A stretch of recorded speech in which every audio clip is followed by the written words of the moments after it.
Hey guys, Martin here from Mattress Clarity. So I am two things. I am a sleep expert and also a movie fan.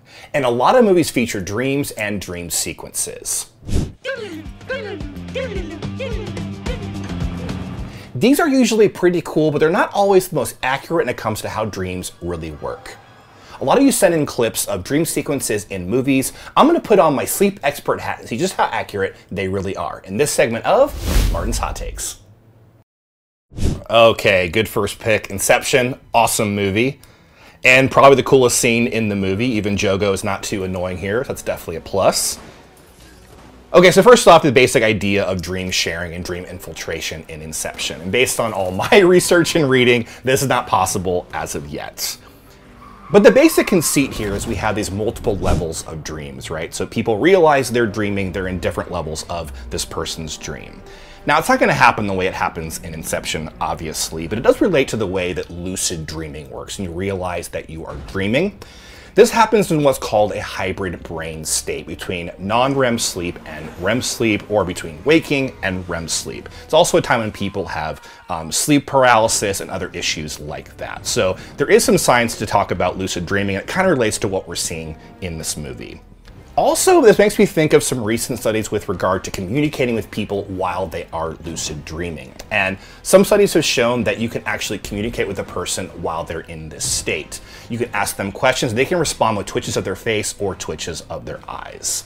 So not exactly what we're seeing in this movie here. Again, Inception does absolutely rule, but it's more of a Nolan fantasy movie and less scientific.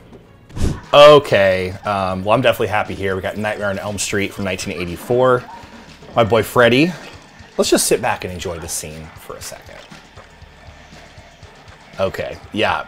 So the main thing in this movie, and pretty much all the Nightmare movies, has to do with Freddy being able to kill you in your sleep. Basically, your dreams can kill you.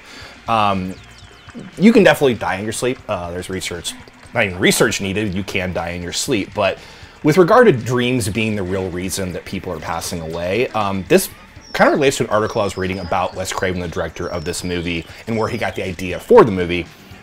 In the early 1980s, a number of Cambodian and Laotian refugees died in their sleep. And the idea was their nightmares were killing them.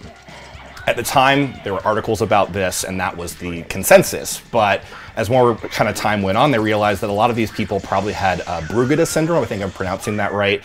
That can lead to an irregular heartbeat. And when you're in REM sleep and when you're dreaming, your heart is already irregular. Your heartbeat is already irregular. So it's actually a time when a lot of people do die who have heart issues. So they think it's more having to do with the heart issues and REM sleep, not the dreams themselves. So Freddy probably can't kill you. I hope he can't. 38 years old, and I still scared him a little bit. But yeah, not really the most realistic here.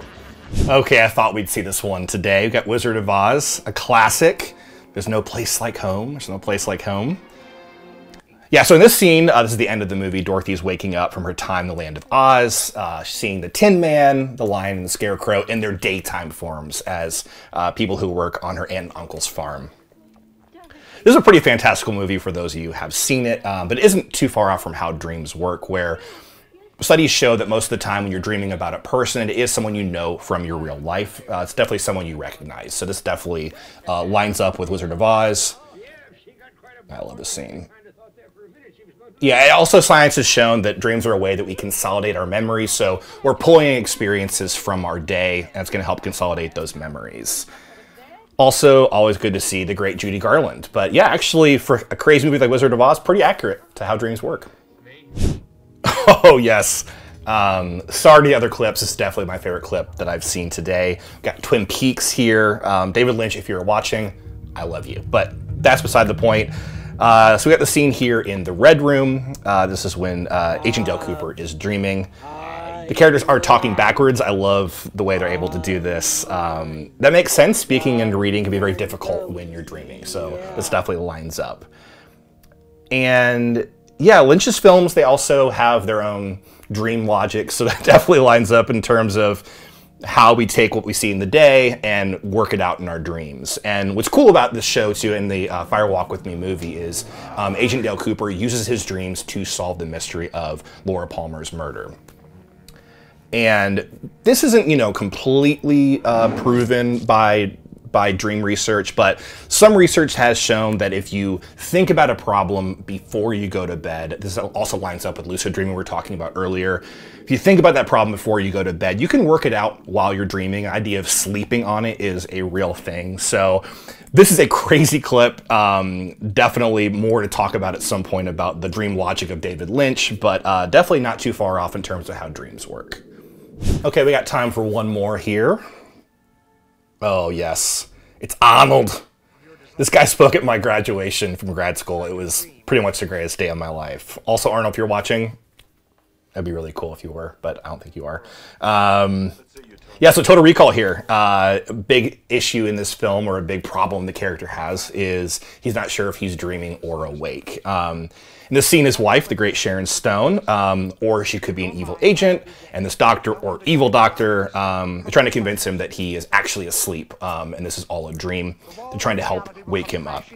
So like Inception, this is sci-fi, but there are ways to test out if you are dreaming. And of course, it's a classic, like pinch yourself to see if you're dreaming. But other dream experts have talked about ways of testing out reality while you're awake to help you realize you're sleeping when you're sleeping. So, you know, looking at your reflection in the mirror for a longer point of time, pushing against solid objects is a way, and then when you're dreaming, you try to do that, and you'll realize that you are dreaming. Again, helping you to lucid dream.